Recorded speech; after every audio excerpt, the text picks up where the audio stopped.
All right, so welcome everyone. I'm Julia O'Leary. I am the General Counsel here at Massachusetts Office on Disability. I am a white woman with a blonde ponytail and a black top. You are here today for the mental health related reasonable accommodations in the workplace training. We're going to go over what is a mental health related disability. Then we're going to talk about general requirements for employers. We're going to talk about specific accommodations to address specific functional limitations that crop up in mental health related disabilities. And then finally, we're going to have some tips for how to engage in the interactive process. And as always, I've got a list of resources for you at the end. So I will be sending this PowerPoint out to you folks after the training is completed. So let's start by talking about what a mental health related disability is. These, I think, can be challenging disabilities for ADA coordinators to wrap their heads around sometimes, where it's an invisible disability, where there's a lot of stigma around mental health related disabilities, and where you see a lot of diversity and fluidity in mental health related disabilities. So you can have a lot of people who have the same diagnosis who are going to come, with a variety of functional limitations associated with that diagnosis. There's a range of severity, and sometimes there's some fluidity there where how someone's disability affects them is going to ebb and flow over time, change over time. And so that can be really challenging for you as the ADA coordinator to kind of navigate, how do I accommodate this person at work? So when we're talking about a mental health related disability, we're talking about a mental health related diagnosis like anxiety, depression, schizophrenia. But as you know, because you've taken my intro training and we've talked, we can't really be focusing on diagnoses in our work as ADA coordinators. We need to be focusing on functional limitations. So how are you going to handle mental health related reasonable accommodation requests differently from other reasonable accommodation requests? You're not. You're going to handle them exactly the same way you would a request from someone with a physical disability. What your goal is here, as it always is to think about the person's functional limitation and how it's affecting them at work. So you're really going to be approaching reasonable accommodations for people with mental health related disabilities the same way you would any other accommodation request. You're going to look at what is the functional limitation that the employee is experiencing. And like I said, you're going to have different functional limitations that you encounter with different people who have the same diagnosis. Or you're going to have the same functional limitations across people who have different diagnoses. That's all in the mental health field. So what we always want to focus on here is how are the functional limitations affecting the person's ability to do their job.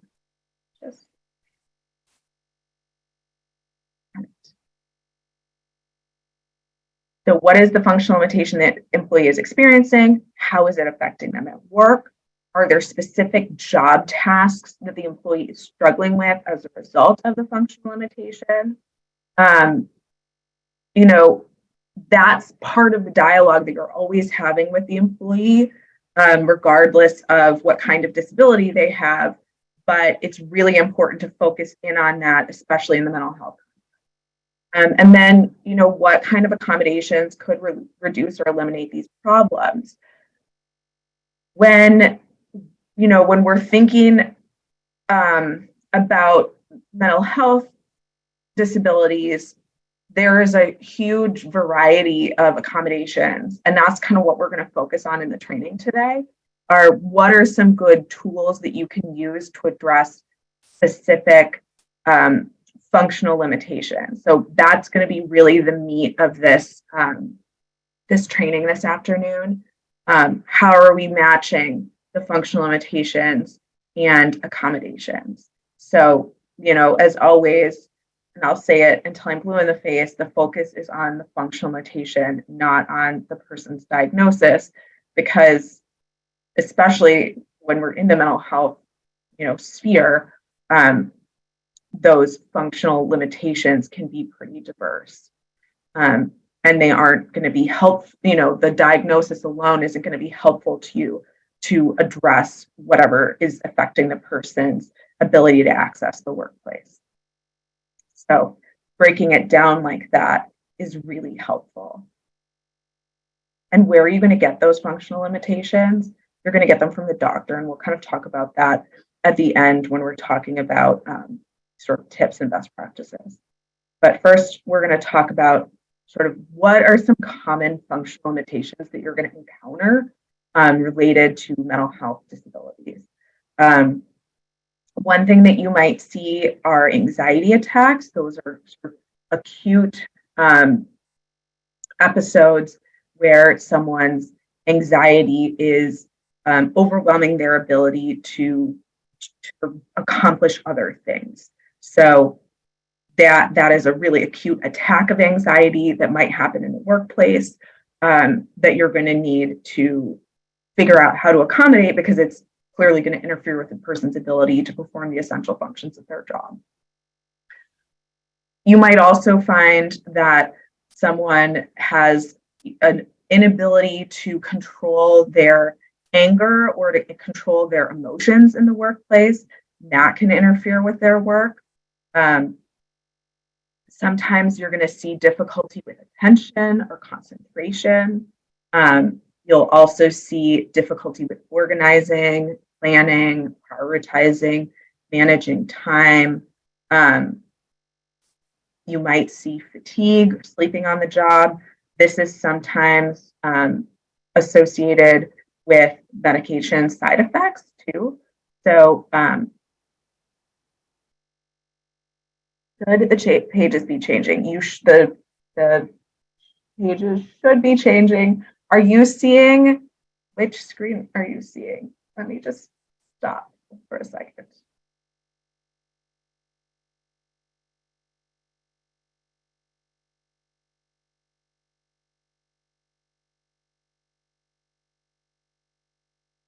There we go. Are you guys on the same? Can you see the full slide now? Okay, good. Looks good. All right. Sorry about that. This is not Julia's IT day. So you might see fatigue, sleeping on the job associated with medication side effects. Can also be a symptom of one of the mental health related disabilities, and you're going to want to address that. You might find executive functioning deficits associated with mental health related disability.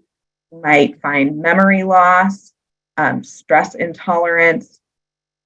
So we're going to kind of go line by line here and look at each one of these functional limitations and some different strategies that you can use to support your employees who are experiencing these functional limitations in the workplace, to identify that appropriate accommodation to help them.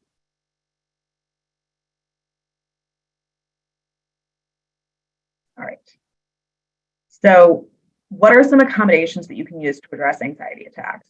It can be really helpful to allow a flexible schedule or a modified break schedule so that if someone is experiencing an episode, they can take a step away from the workplace and, get their needs met and then come back when they are ready and able to work. So maybe that means that they have flex time, and if they're having a bad morning, they can come in a little later that day and work a little later in the evening. Maybe it means having a modified break schedule where if things are getting ramped up, their anxiety is getting ramped up while they're at work, they have the ability to take a break at an off time, and maybe either make up the time later or sort of schedule their break for the day in accordance with what they need to address their anxiety attack. It can also be really helpful for folks to have a kind of a private space where they can retreat if they're starting to feel an anxiety attack coming on and they need to calm down.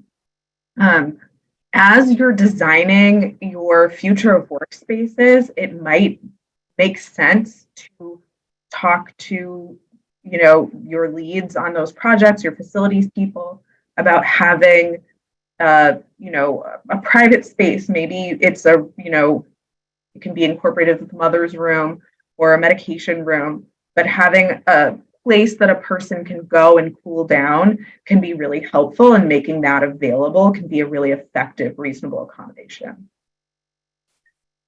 Even if you don't have a dedicated room that the person can use, working with them in the interactive process to identify a place they can go to calm down can be really good strategies. So while you're meeting with a person and you could say, when you're feeling overwhelmed, does it help to go and sit in the cafeteria for 20 minutes and, just sort of decompress, because sort of getting yourself out of the office reduces that anxiety level. Or maybe taking a walk around the block, but building in some safe spaces for the person where they can de-escalate can be really helpful. Maybe they need a support animal or a support person. We've talked about support animals in the workplace before. If you missed that training, it is on our YouTube, and it was expertly recorded. So there should be no snafus there. Can't make any promises about today. But maybe they need a support animal to help them de-escalate in the context of an anxiety attack. A support person, identifying someone in the office who they trust or feel comfortable with, who they can talk to if they're feeling overwhelmed, can also be really helpful. So those are some things you can throw around in the interactive process.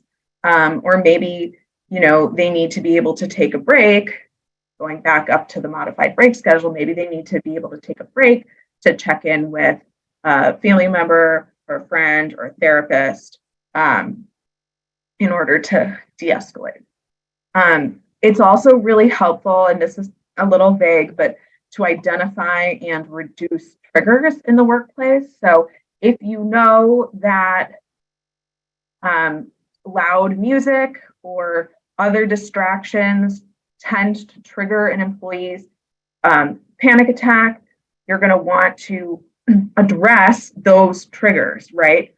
Maybe if someone tends to not respond well to last minute changes, see how you can work with their supervisor to mitigate sort of last minute changes to assignments or to work schedules or to plans. Obviously, that's not always going to be reasonable or administratively possible, but knowing what the triggers are can really help come up with a plan with the employee to reduce the occurrence of anxiety attacks in the office. Telework, honestly, has really been helpful for a lot of employees who experience panic attacks. So it's always an option.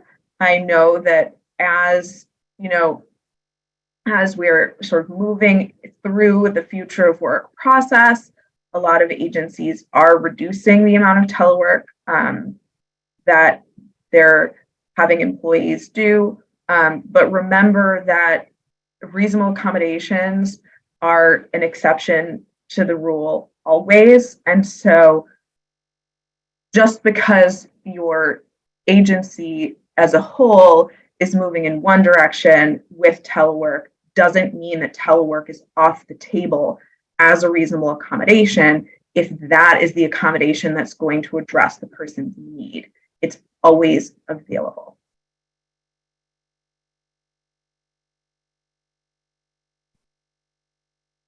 So next, we're going to talk about accommodations to address lack of control of anger and emotion. So some people with mental health related disabilities are going to experience an inability to moderate or control their anger and emotions in the workplace. And this can be really disruptive in the workplace where we need people to behave,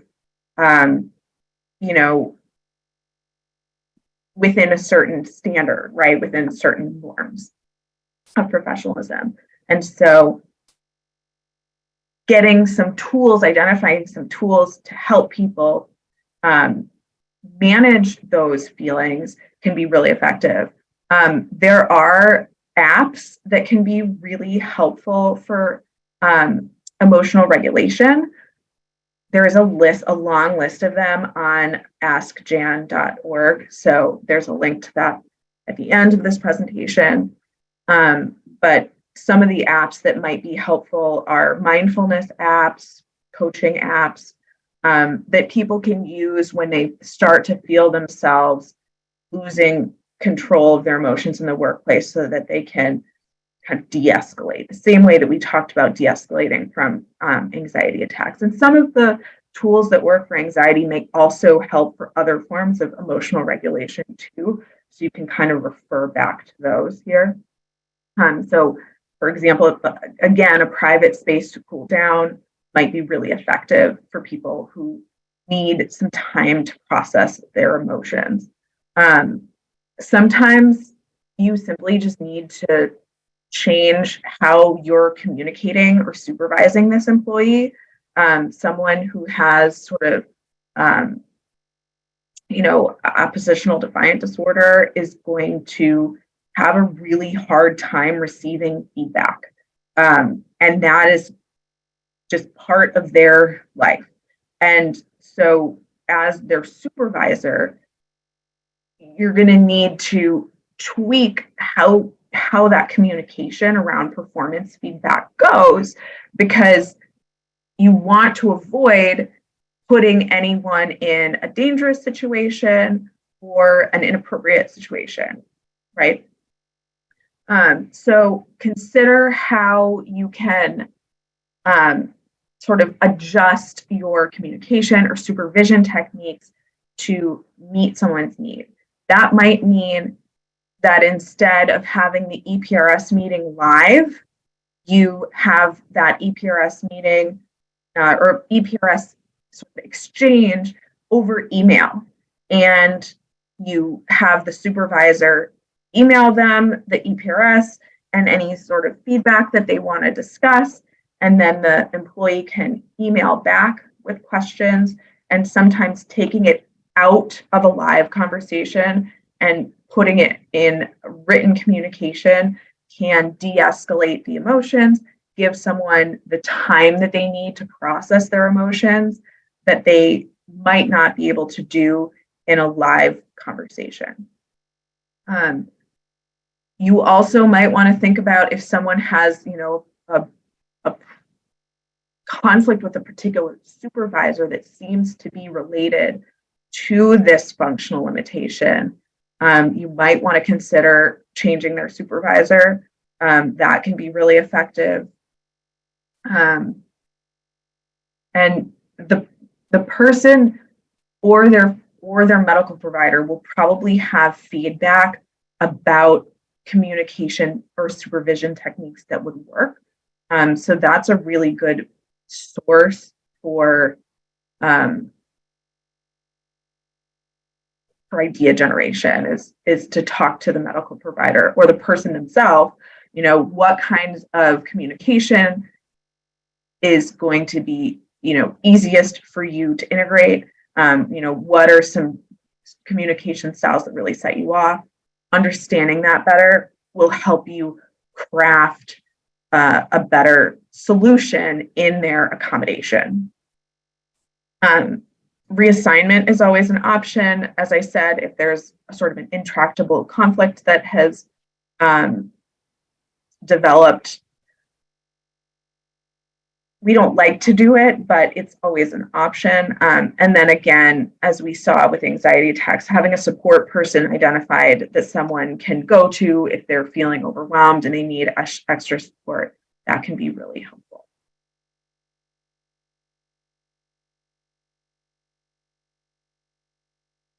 So next, we're going to talk about accommodations to address difficulty with attention and concentration. And the next couple slides are kind of cousins of each other. So I'm going to repeat myself, but bear with me because I kind of want to separate out some different functional limitations here. So this is specifically around sort of folks who struggle with concentrating, with focusing their attention in the workplace. There are apps that can be really helpful. Some apps will shut off, access to social media and other distracting things that can get in the way of someone focusing at the job.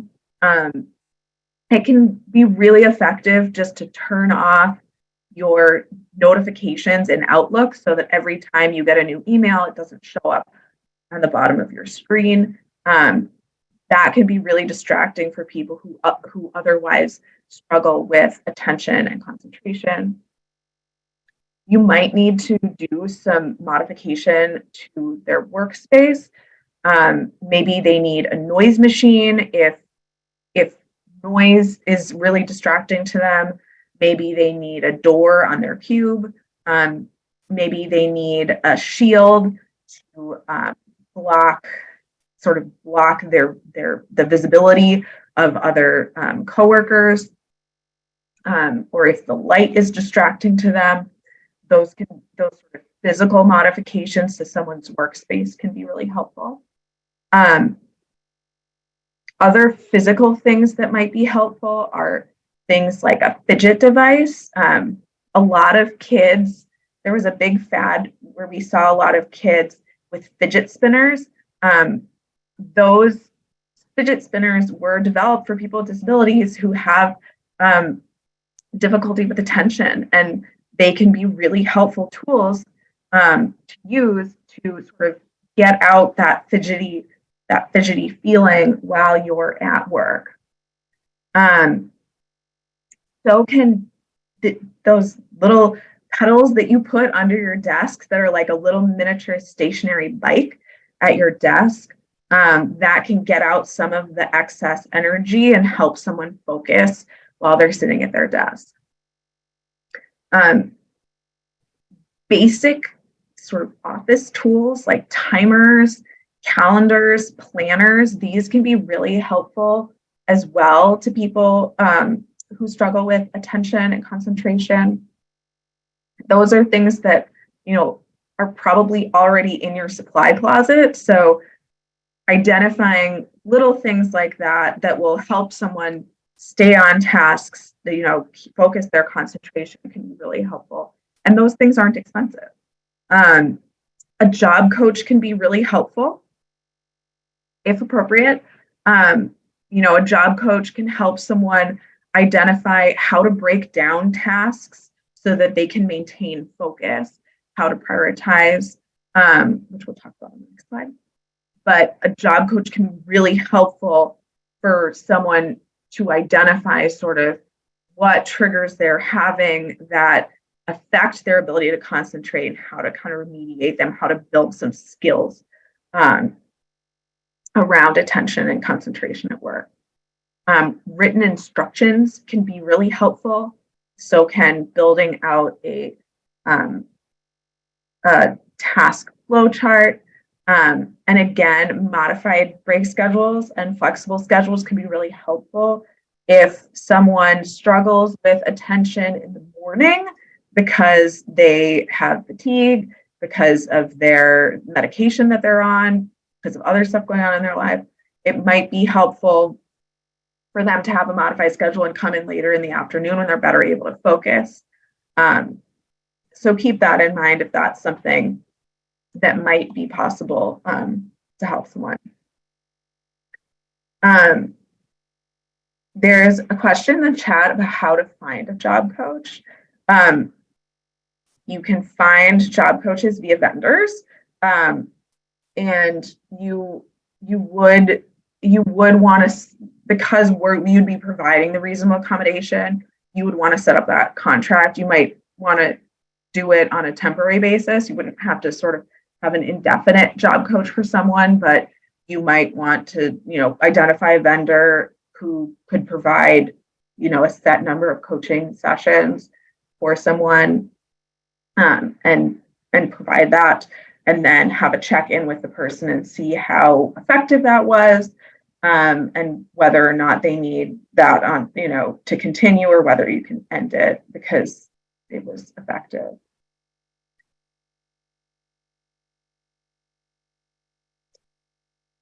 So next, we're going to talk about accommodations to address difficulty with organizing, planning, prioritizing, managing time. This is sort of in the same sphere as concentration, but it's more sort of your ability to stay organized, prioritize, manage your work on the job. And there's a lot of apps for that, which I've said, and I'm going to continue to say. Jan has a lot of good examples for apps that you can purchase for your employee around organization and time management.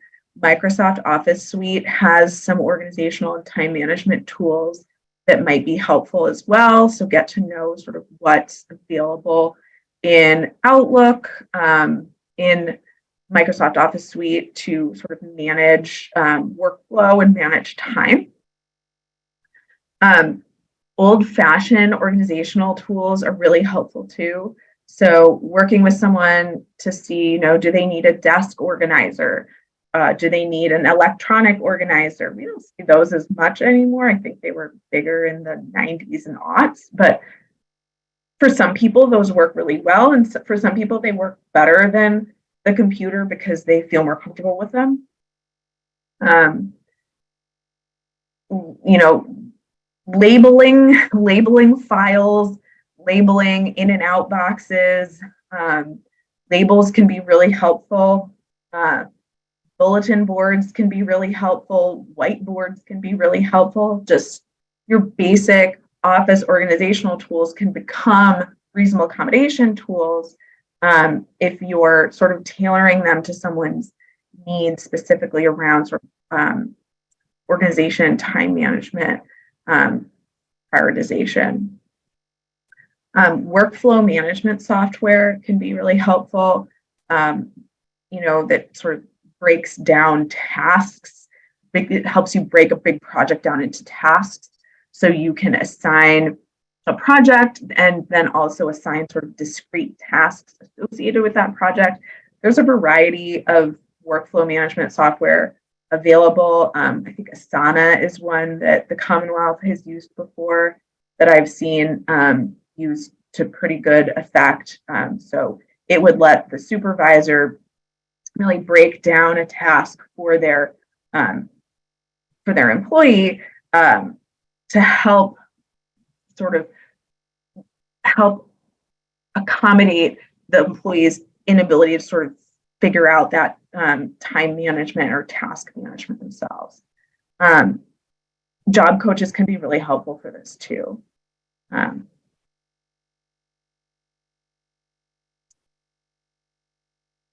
So as I said before, sometimes you're going to see the functional limitation of fatigue or sleeping on the job.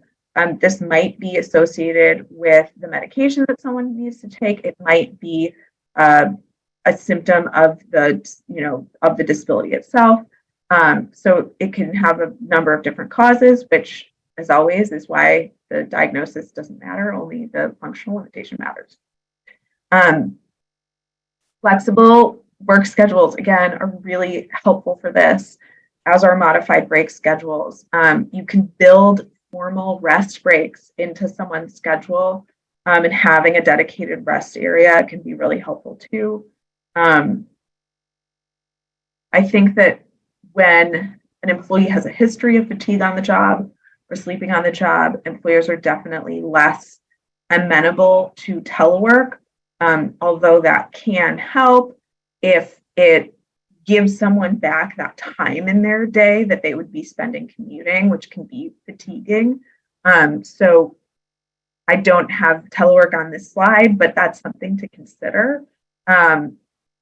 If the trust is there that the person's going to remain alert while they're on the job. If someone is taking periodic, or additional rest breaks, you would sort of extend their work time to accommodate for those rest breaks. Those wouldn't, you wouldn't have to be chipping away at someone's working hours in order to allow them to break.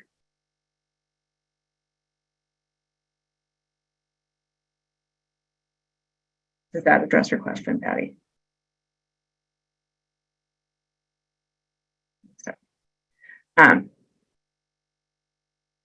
So around accommodations that you might want to try to address executive functioning deficits. An executive functioning deficit is sort of a deficit around, decision making. You're going to see it around time management. You're going to see it around ability to focus. So it kind of encompasses some of the other things we've been talking about. Some tools that are going to help here are similar to what we've been talking about so far. So concentration, reminder software, workflow software can be really helpful in this context. Like I said, some of that's built into Microsoft Office Suite. Some of that you can buy as separate software. Some of the software is free. So definitely kind of poke around what's available on statewide. Ask Jan has some recommendations about specific products. So definitely poke around their website as well. And someone also might have identified a software that works really well for them. So if they know that in their last job, they used a certain workflow software and that really worked, just sort of replicating that might be a good idea. Again, modifying the workspace to reduce distractions can be really helpful. Giving someone a wall calendar or a whiteboard, kind of map out their projects can be really helpful. Modifying supervisory methods can be really helpful. So that might mean having someone review correspondence or review work before it's sent. Providing written instructions for assignments can be really helpful. Dividing projects into smaller tasks for the employee can be really helpful. So instead of giving them a whole project, or break it down by steps, and then providing checklists for sort of routine work that the person does can also be really helpful. This can also just be helpful for onboarding new staff. So you may already have those in the workplace and just need to maybe provide them to this employee on an ongoing basis.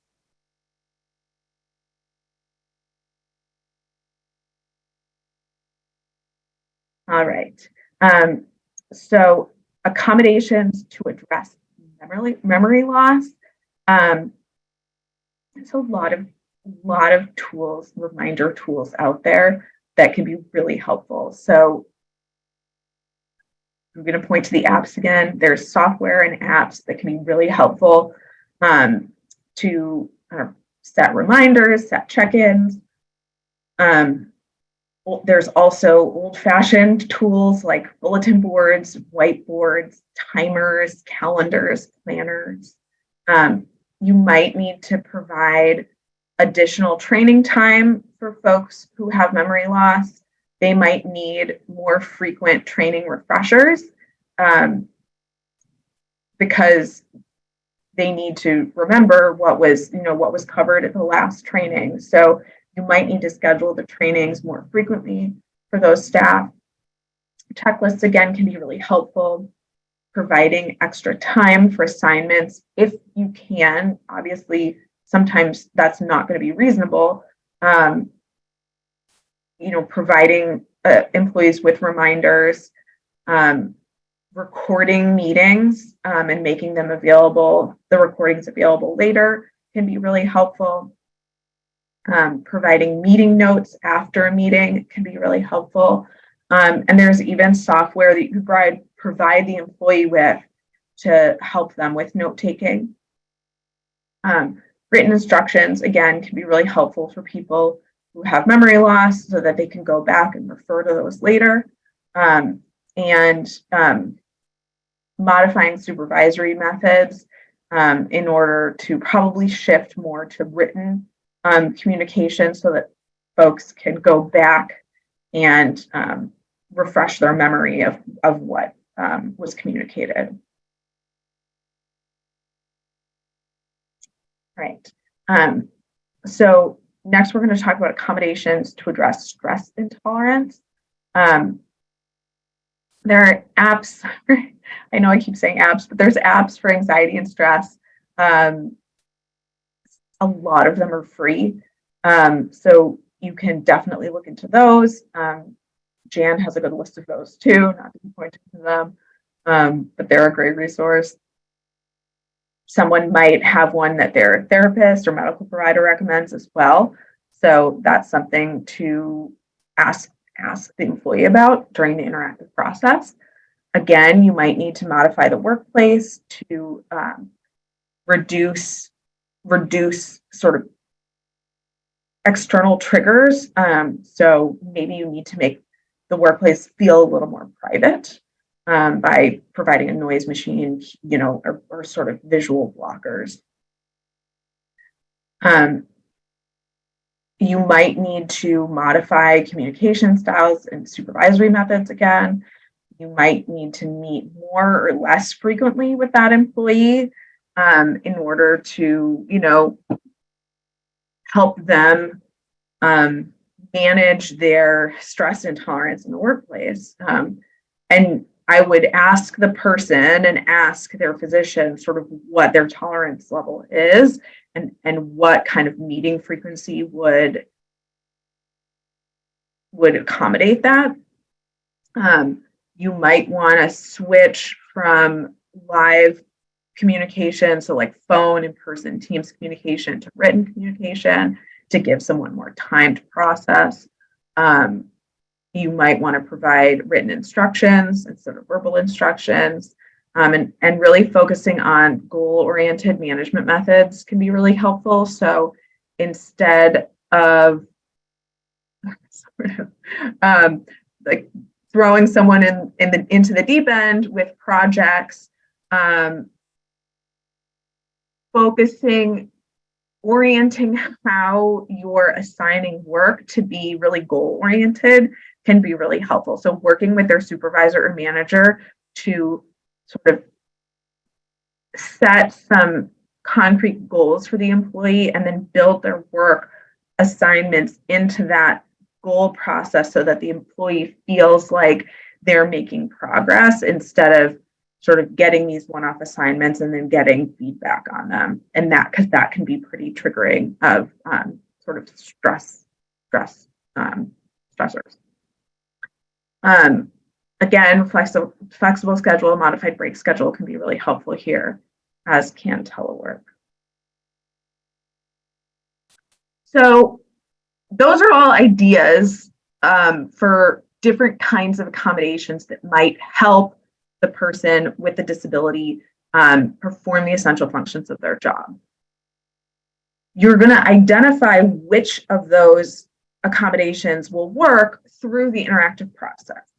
But I've heard from a lot of ADA coordinators that there is some anxiety around how to effectively engage in the interactive process with employees who have mental health related disabilities. And I want us to destigmatize folks with mental health related disabilities and feel comfortable in our interactions with them. And so these are some tips to sort of lessen that anxiety that you might feel as an ADA coordinator, that nervousness that you might feel, and destigmatize your interactions with employees with mental health related disabilities. So it's really helpful to follow an employee's lead and to take their input as to what communication style works best for them.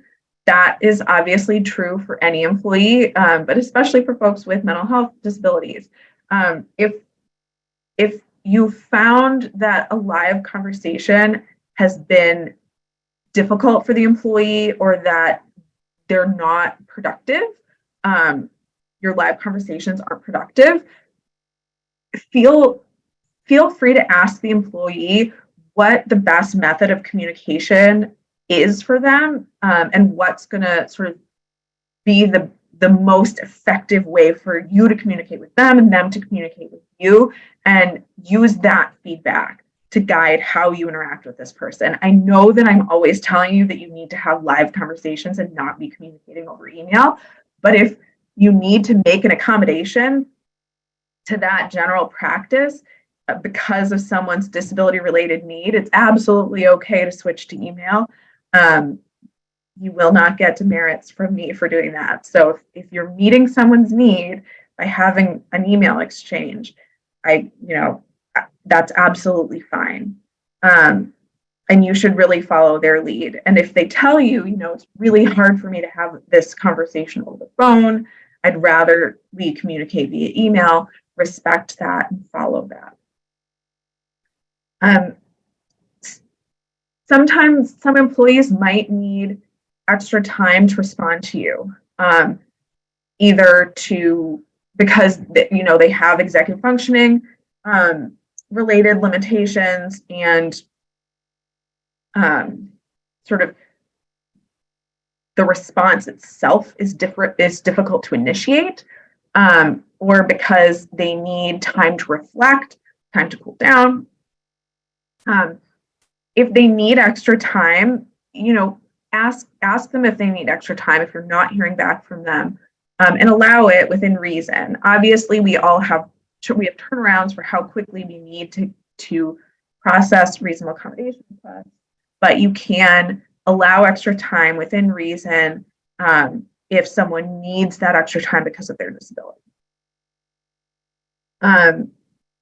It's also helpful to let the employee know that if they need a break during the conversation, that's okay. So if you're having a phone call or a Teams meeting about their reasonable accommodation, you're going through the interactive process, and they need to take a break for whatever reason, respect that, and you can also stop the conversation and come back to it later if the employee is feeling overwhelmed.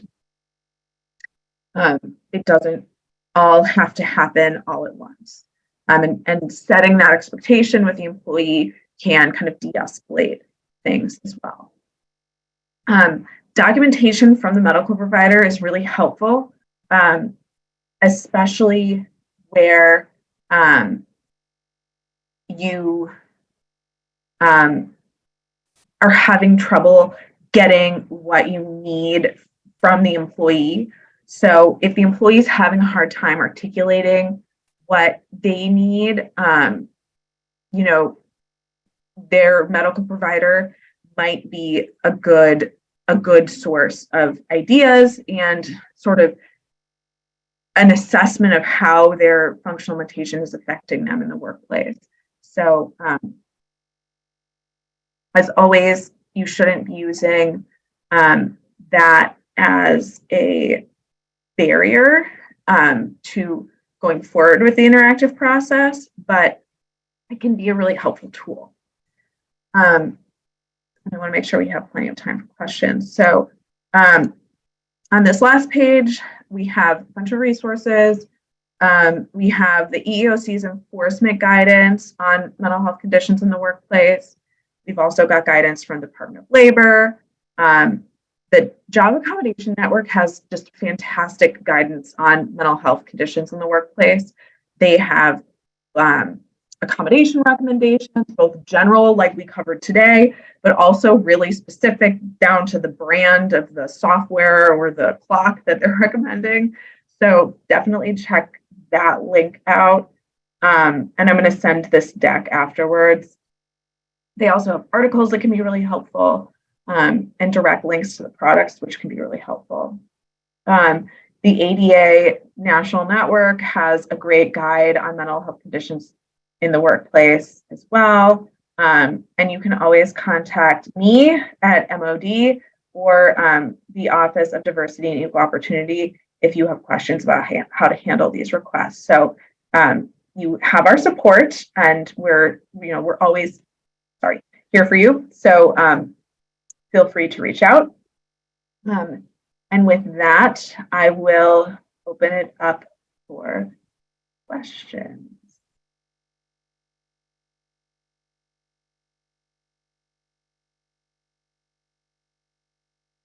You can raise your hand, or you can type a question into the chat. Either one is fine. Realizing that I can't necessarily see who is in there. All right. Oh, Patty, go ahead. Hey, Julia, can you hear me? Yeah. Okay. My question is more on when we go through the whole interactive process and then to speaking with the supervisors to get their input as well. Mm-hmm. I mean, what an employee wants is one thing, but what a supervisor can do or what's appropriate for the position or for the unit is another thing. I just wanted to make sure that they still have a voice in this as well. Of course, and can help us in guiding us to, because they might have other suggestions too. Right. Okay. And I think that's why it's so important to frame this in terms of functional limitation rather than diagnosis, so that when you're talking to the supervisor, you can say, we're working on finding the best accommodation for Patty. What are some organizational tools that you think we could offer to her in order to help her stay focused and organized at work? And so you're not framing it in the context of medical documentation, but you're sort of really focusing in on what the barrier is for that employee in the office, and how to kind of overcome it. Does that make sense? Yes, thank you. While reminding them that they have to provide accommodations, right? Because there's the push and pull, right? We want the accommodations that we're providing to be reasonable, but at the end of the day, we have a legal obligation to accommodate our employees with disabilities, and this is a legal compliance issue, not a special treatment issue.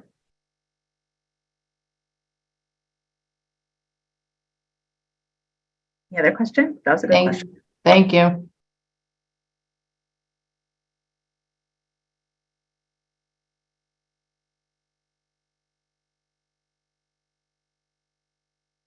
No one else?